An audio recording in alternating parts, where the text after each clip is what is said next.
We just finished looking at a galvanic cell, one in which zinc is being oxidized and copper is being reduced.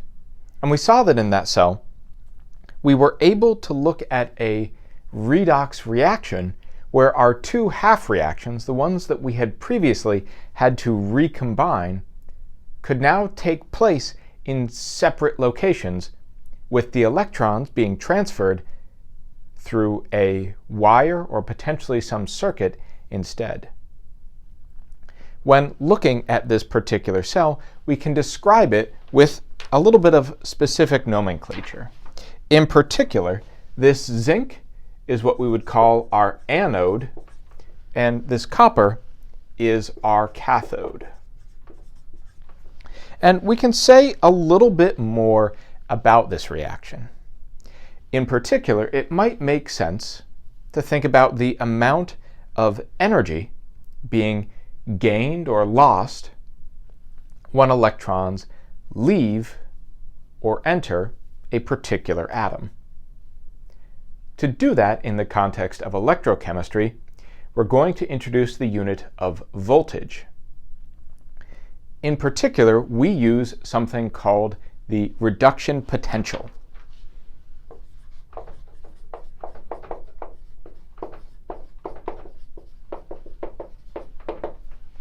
And that reduction potential is always going to be described in terms of the reduction. So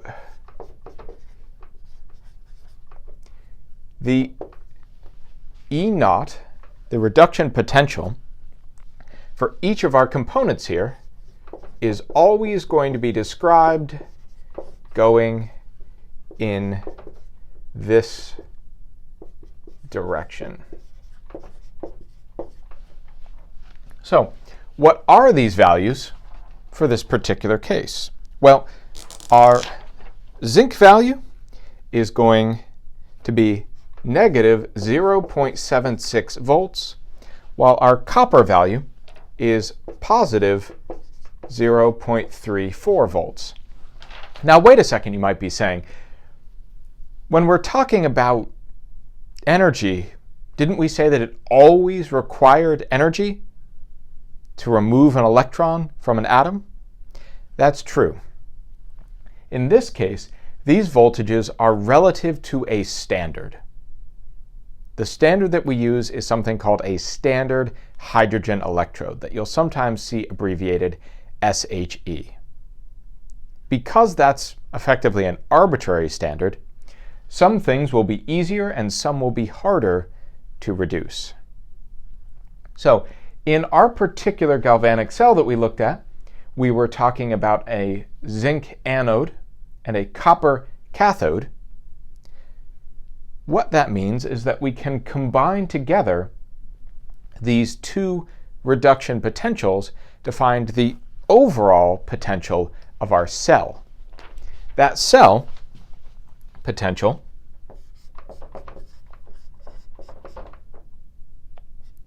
is going to be equal to the sums of the two potentials of the parts being oxidized and reduced.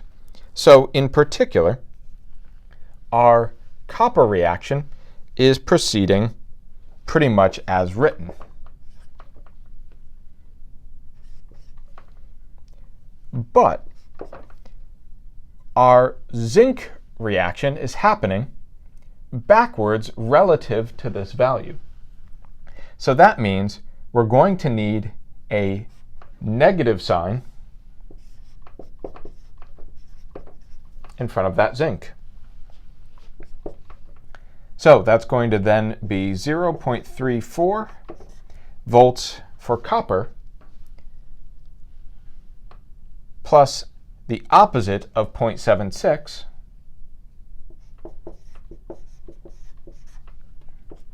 meaning that the cell that we looked at previously is going to have an overall voltage of about 1 volt. Now, the question you might be asking yourself is, what does this mean in terms of, for instance, spontaneity? To put it another way, could we use this thing as a battery? Would it proceed in the direction we showed? Or would the reaction run backwards? To answer that question, we need to understand how cell potentials and voltage relate to units that we already understand through the context of spontaneity, things like kilojoules per mole. The equation we need to use to do that is this one. It says that the Gibbs free energy of this process is equal to minus ZF E naught. Z and F, what the heck are these? Well, there are a couple things we need to address in converting voltage into Gibbs free energy. One part is going to be pretty straightforward. F is called the Faraday constant, and it's a constant that relates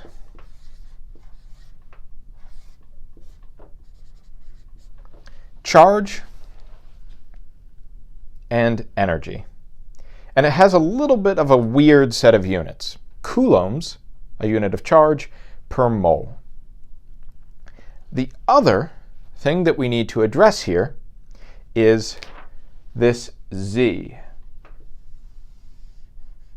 And Z is the number of electrons being transferred per mole of the reaction happening.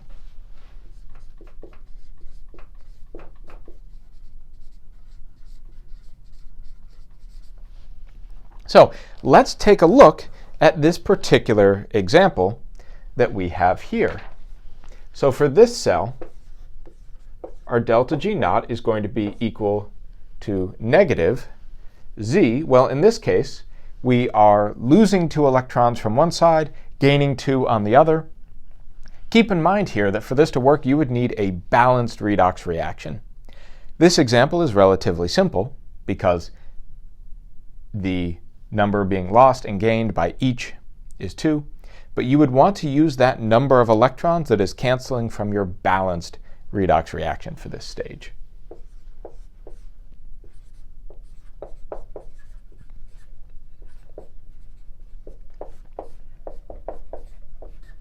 And we always put our cell potential into this equation. So when you crunch the numbers, what do you find? This is equal to negative 212 kilojoules per mole. Just a quick note on units. The way that coulombs and volts interact is that they're going to give you joules.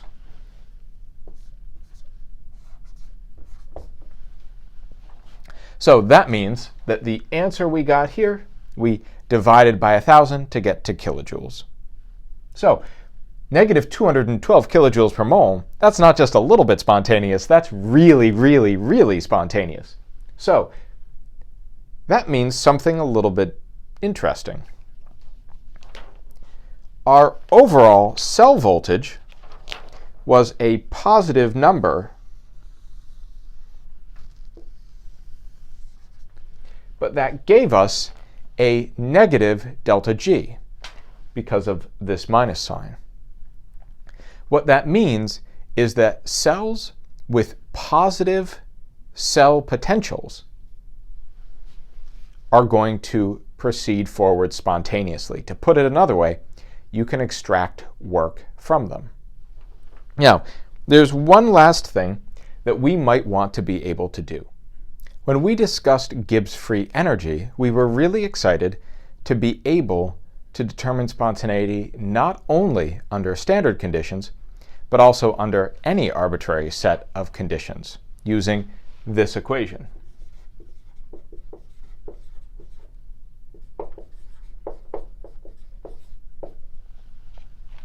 Now, we just saw that we can convert from a given cell potential into Gibbs free energy.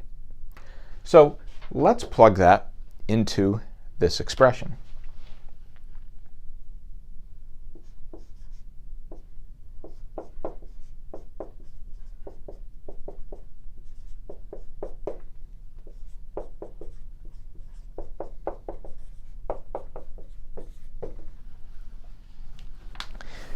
Why is this interesting? Well, for one thing, this explains why batteries run out.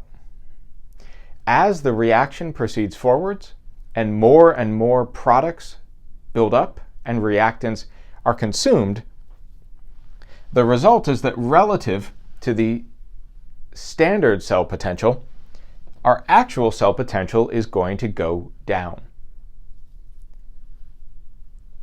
This can be rearranged just a little bit more because you see this minus Z and F that are showing up in both places. We can get to the Nernst equation. This equation says that our cell potential is equal to our standard cell potential minus RT over ZF ln Q. So this is a really handy way to assess the potential you expect for a cell under any particular set of temperature and concentration conditions. Remember, the reason that we care about this is that because we can have very negative Gibbs free energies from a redox reaction, like this zinc and copper combination here, and we can make that reaction run through an electric circuit, we can very easily extract work from the redox reaction of a galvanic cell. The result is that we can use batteries to power all sorts of devices around us every day.